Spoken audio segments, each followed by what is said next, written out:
실제 TF 아닌 개혁위원회에 계시니까 지금 그 진행 상황이 지금 어떻게 되고 있습니까? 네, 그게 좀 오해가 있어요. 그러니까 무슨 이유에서 이제 언론에서 그런 식의 보도가 나오던데 그런 게 정해진 게 아무것도 없었거든요. 그냥 여러 가지 얘기들이 나오는 중에 이름은 그냥 둬도 되는 거냐 아니면 조직 체계는 어떻게 해야 될 거냐 이런 얘기들이 당연히 있을 수 있잖아요. 그런 논의 과정에서 나온 얘기인데 마치 그게 방향이 정해진 것처럼 보도가 돼서 위원들 스스로도 황당해하고 있어요. 네. 그리고 주제에 따라서 해야 될 게 있잖아요. 큰 주제가 3개예요. 정치관 개입 금지를 어떻게 제도화할 것인가. 두 번째, 민간인 사찰을 절대 못하게 하고 이걸 처벌하는 거는 어떻게 할 것인가. 기무사 특유의 특권의식 있잖아요. 그걸 철폐할 수 있는 장치는 뭐가 될까, 방안은 뭐가 될까. 이게 이제 큰 주제고 어떤 것들이 이 큰 주제별로 논의돼야 하는지를 쭉 얘기해가지고 그 어떤 쟁점별 리스트가 지금 리스트업돼 있는 상태라고 보시면 돼요. 충분한 토론이 진행됐고 아직 확정된 안을 이제 만들어가야 된다. 이 단계입니다. 청와대가 뭐 거듭 계엄령 문건의 진실 여부를 강조를 하면서 뭐 그동안은 좀 쉽게 볼 수 없었던 군과 검찰의 수사 공조에 관심이 좀 쏠리고 있는 그런 모양새입니다. 구성원이 지금 어떻게 이루어지고 있나요? 이게 군과 검찰 공동 수사단장 체제로 갈 수밖에 없는 게 지금 이 사건에 연루된 사람들의 일부는 현역 군인이지만 또 일부는 전역해가지고 민간인 신분입니다. 그래서 수사단장 자체도 사실 검찰과 그다음에 이쪽 군검사가 이렇게 같이 있는 거고요. 그래서 수사단장은 노만수 서울중앙지검 조사 2부장 그리고 전의수 공군대령 이고요. 이분이 이제 공동 단장을 하고 수사단도 지금 검찰 측과 군 측으로 나눠져 있습니다. 그래서 총 31명이 지금 수사단을 구성하게 되어 있습니다. 그래서 한민구 전 국방장관이라든지 김관진 전 국가안보실장 그리고 이제 문제가 됐던 조현천 전 기무사령관 등 이분들이 지금 민간인 신분이거든요. 그밖에 하지만 이제 다른 분들 있잖아요. 뭐 소강원 기무사 참모장이라든지 이런 분들은 현역이기 때문에 사실은 군과 그다음에 검찰이 같이 갈 수밖에 없는 구조죠. 그런데 이게 계엄령 문건이라는 거예요? 쿠데타 문건이라는 거예요? 뭘 위수령했다는 거예요? 뭘 지금 가정해 놓고 하는지를 난 잘 모르겠더라고. 이게 계엄령 위수령이라면 그 당시에 수십만 명의 촛불 그리고 수십만 명의 소위 태극기 세력이래 가지고 밤마다 충돌을 하고 있을 때고 국가 보위를 책임져야 되는 경찰이나 군에서는 이런 것에 대해서 비상계획을 가지고 있어야죠. 제가 인천광역시장을 했지만 우리가 예를 들어 소방본부도 이제 광역시장 소속입니다. 그러면은 여러 가지 비상계획이 있어요. 컨틴전스 플랜이라고 그러죠. 그런 계획을 당연히 할 수가 있죠. 나는 그래서 이거를 무슨 대통령까지 나서셔가지고 그러니까 실무자들이 잘못하는 거지. 대통령이 잘못했다면 그건 뭐 대통령이 그걸 다 챙기는 건 아니니까. 그래서 난 초기에 이거 드루킹 물타기 하려고 그러는구나. 초기에. 지금 외람되지만 굉장히 충격적인 말씀이시네요. 굉장히 충격적인 말씀이시네요. 위수령을 문제 삼는 건지 계엄령을 문제 삼는 건지 쿠데타를 문제 삼는 건지 뭘 하자는 건지 모르겠다고 하셨습니다. 계엄령을 준비하고 실행을 대비한 문건이 약 70장에 달하는 문건이 나왔는데 그걸 대상으로 조사를 안 하고 그냥 넘어가야 한다고 생각하시는 겁니까? 그리고 문건 안에 심지어 의장이 직권상정하게 되면 저지를 시켜야 되고 의원들이 그 상황에서도 반항을 하면 포고령을 반포해가지고 체포해야 되고 이런 계획을 세운 사람들이 있고 그게 문건에 나와 있는데 그게 그냥 통상적인 비상 대비 계획이라고 느끼셨다고요? 그리고 수십만의 촛불 시위대와 수십만의 태극기 부대가 밤마다 충돌하는 상황이었다고요? 그런 상황이 있었습니까? 대한민국 시내에서 충돌을 했다고요? 서로 간에 다른 장소에서 같은 의견을 표출하고 있었지. 그러니까 충돌의 위험이 있다 이거지. 그리고 경찰도 그러면 이런 수준의 계획을 갖고 있어야 되고 있을 거라고 생각하십니까? 당연히 있는 거라고 하셨으니까. 경찰도 당연히 있어야죠. 경찰도 이런 수준의 계획을 갖고 있을 것이다. 안 있으면 그게 직무유기라는 거지. 경찰도 국회의원을 체포하는 계획을 갖고 있을 것이다. 경찰 수준에 맞는 계획을 자유한국당 의원님께서 그렇게 생각을 하시면 정말 끔찍하거든요, 저는. 어떻게 헌정 질서를 파괴하는 그런 것들을 의회 질서를 파괴하는데 예를 들어가지고 의원들이 결의를 계엄을 해제하게 됐는데 그걸 강제는 못하게 하는 헌법 파괴 사태가 났는데 그리고 기껏 하시는 게 한다는 게 드루킹이 그렇게 중요하세요? 드루킹 중요하죠. 세상에. 중요하고. 세상에. 자, 내 말씀은 뭐냐 하면 이런 식으로 헌법을 파괴하는 건데 이거 헌법 파괴하는 것은 안 되지만 그 와중에서도 고작 생각한다는 게 드루킹 묻힐까? 그게 그렇게 걱정되세요? 아니 걱정이 아니라 그런 계획이라는 것이고 가지고 실제로 무슨 계획돼서 실행 계획이 아니라는 거지. 초기에 이런 것에 대해서 대비를 해보자 하는 아이디어 차원에서라는 그러니까 이거 가지고 실행을 하는 회의도 한 번도 없었다는 거 아니에요? 어제까지 확인된 거는. 실행하지 않을 계획을 왜 세웁니까? 그들이 말하는 그 만약의 사태가 발생하면 실행을 하기 위해서 세우는 게 계획인 거예요. 그다음에 회의가 안 열렸나? 탄핵이 인용됐기 때문에 안 열린 거고 탄핵이 기각이 됐으면 당연히 실행회의가 열렸겠죠. 그걸 말이라고 하십니까? 아니 근데 그 부분에 대해서는 지금 이제 실행 의지가 있어야 계획을 세운다는 건 그건 좀 논리적으로 좀 모순이에요. 그러면 미국이 이를테면 북핵 문제를 다룰 때 저 극단적인 북폭 계획부터 저쪽에 평화적으로 협상을 통해서 북한을 국제 무대로 끌어내는 것까지 여러 가지 대안을 다 검토하는 거거든요. 그러면 북폭 계획 세우면은 북폭을 실행 의지를 갖고 하는 게 아니고 바로 컨틴전시 플랜이기 때문에 하는 거니까 그거는 저는 제가 보기엔 그런 논리는 좀 무리가 있다고 생각을 해요. 만약에 탄핵이 인용이 되지 않고 기각이 됐다라고 한다면 그다음 정말 시위가 격화가 됐다라고 한다면 이 계획은 실행이 됐을 거라는 거예요. 우리 그렇게 예상할 수가 있는 거고 두 번째는 뭐냐면은 아까 그 얘기했잖아요. 국회의원들 해산시키는 거 있잖아요.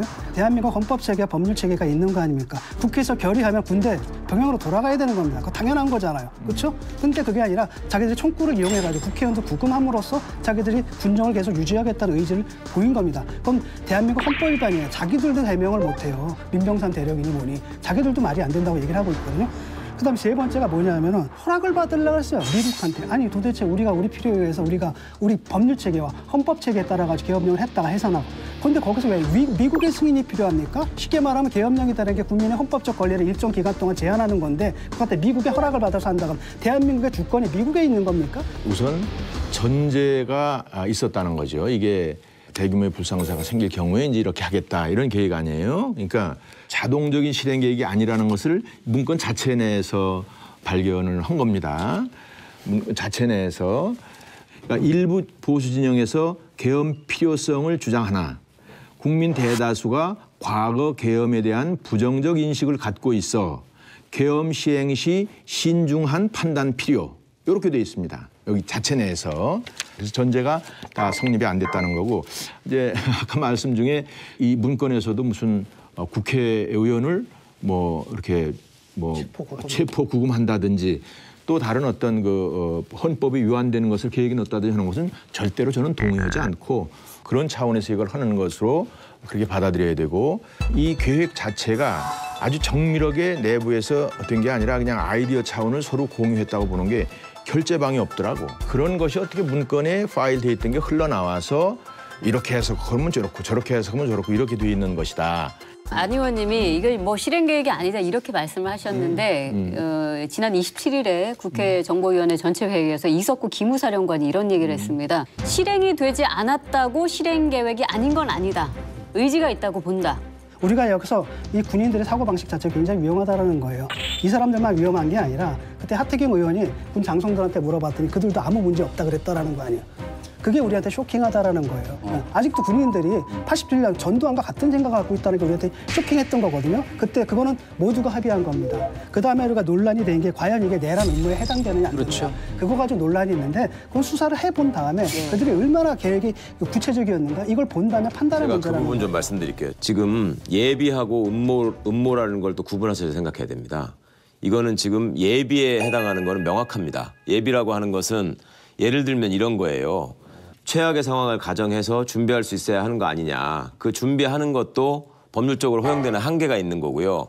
그리고 그 내용이 되는 대상이 무엇이냐에 따라서 예비 음모까지 처벌하도록 별도의 특별 조항들이 있는 거죠. 그 대표적인 게 내란죄와 군사반란죄 혹은 강도죄 같은 겁니다. 너무나 피해가 커가지고 막중한 상황에서는 이걸 예비하는 것만으로도 처벌을 해야 된다라고 하는 것인데 예비를 예를 들면 이렇게 한번 말씀을 들어볼게요. 사장이 임금을 안 줘요.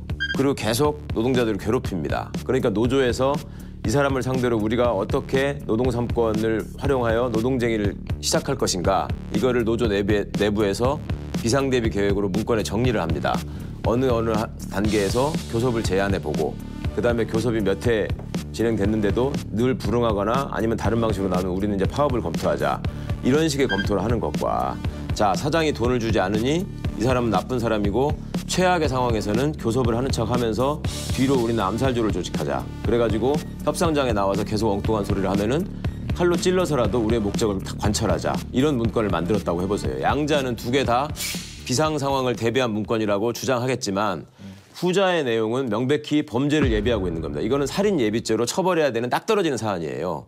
그런데 대한민국 헌법이 10차 동안 개정되면서 지금 현행 헌법에서 어찌 보면 가장 중점을 두고 만든 조항 중에 하나입니다. 왜냐하면 과거 계엄이라고 하는 것이 국민을 위해서 선포된 적은 단 한 번도 없고 정권을 위해서 선포된 적만 있었고 그 계엄령을 이용해서 엄청나게 많은 민주적 기본 질서를 파괴해왔기 때문에 그거에 대한 반성으로 헌법 77조가 들어가 있습니다. 국회가 아무 때나 모여서 즉시 계엄을 해제할 수 있도록 결의할 수 있도록 헌법 장치를 마련해 놓은 겁니다.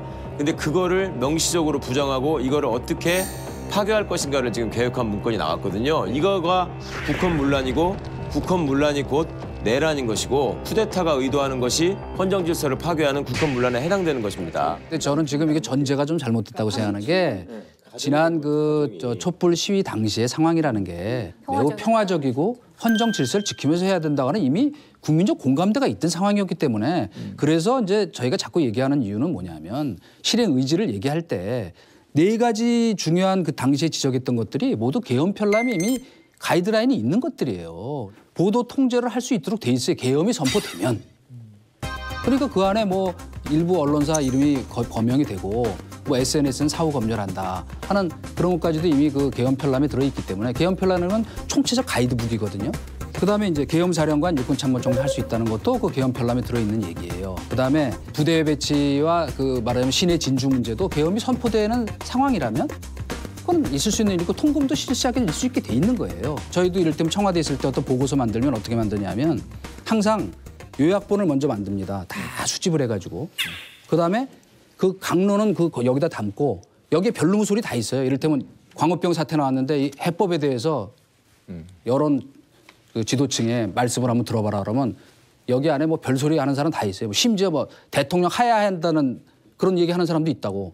진보 쪽에 그러신 분들도 있었잖아요. 책임지고. 광우병 촛불 시위를 군대로 진압하는 내용도 포함된 물론이죠. 아니 내 얘기는 뭐냐면 그 얘기를 한다는 게 아니고. 안 나오잖아요. 하여튼 그 상황에서. 아니 물론이죠. 있을 수 없는 일이지. 그게 상식에 가능한 일이에요. 지금. 아니 이거 지금 기무사 안에서 자기네가 만들어 본 거지 이게 실행 계획을 담보할 수 없다는 거는 왜 실행 계획을 담보할 수 있는 건지 말씀을 드릴게요. 잠깐만요. 계엄 편람을 말씀하셨으니까 계엄 편람에는 계엄법에 의해서 계엄령이 실제로 합헌적으로 발동이 되면 당연히 언론 출판 집회 결사의 자유를 제한할 수 있기 때문에 수석님 말씀하신 것처럼 그런 얼개가 나와 있죠. 계엄 편람에. 네. 계엄 편람에 잘못 알고 계시는 것 같은데 명백 계엄 사령관은 합참의장으로 되도록 되어 있습니다. 세부 시행 계획에. 99년에 그 계엄 편람 안에 들어 있어요. 99년에 군에서 질의를 했어. 국군 참모총장이 계엄 사령이 될 수 있습니까? 그때 그 계엄 편람에 육군 참모총장을 할 수 있는 이유에 대해 설명이 돼 있다고요. 99년 20년 전인데요. 그러니까. 그렇게 따지면은 육군 준장도 할 수 있습니다. 계엄사령관은. 원래 국방부장관이 제청하면 장성급 장교 중에 대통령이 임명하면 되는 거거든요. 거기에 틀이 있기 때문에 뭐 SNS 제한하는 거 이런 것들도 다 언론의 자유를 제한할 수 있으니까 검열도 할 수 있는 거니까 거기 나와 있는 거다라고 말씀을 하시는데 저는 왜 이거를 실행 의지를 담보하고 있다고 보냐면 말씀처럼 거기에 전혀 나와 있지 않은 택도 없는 얘기가 더 포함되어 있는 거예요. SNS를 제한하라 그랬지 SNS 활용을 못하도록 전파 방해하라는 내용은 어느 계엄 편람에도 없습니다. 그다음에 결재가 없기 때문에 이게 지금 뭐 실행 계획이 아니라고 봐야 된다. 결재가 없기 때문에 실행 계획의 가능성이 높은 거죠. 이걸 결재를 받아놨으면 차라리 우리는 비상대비에서 논리로 한다면 이 문건을 아예 없애버렸겠지. 그럼. 그러니까 이거를 그렇게 보시면 안 되는 거예요. 이거 정말 심각한 문제예요. 심각한 문제 맞아요. 그러나 실행 계획이 담보됐다는 건 다른 얘기라고. 어느 나라 계엄 편람에 국회가 해산되는 걸 그러니까 그건 아니라고 그랬잖아요. 우리가 보통 그러니까 이게 실행 계획이 있지 않느냐, 왜 이런 실행 거를 의지가 있지 않느냐, 왜 그런 엉뚱한 얘기를 아니 실행 계획이 굉장히 이거 아니에요? 21세기 대명천재 기무사가 물론 거기 일부 정신 못 차리는 정치 군인이 있다 이를 만들었다 하더라도 그 사람들은 군을 동원하고 움직일 수 있는 권한이 없는 사람들이에요. 없고. 그러니까 기무사에서 만든 문건에는 세부적인 실행 계획이 더 이상 안 나오는 이렇다면 나도 오케이. 예하부대 지시하는 거니까. 아니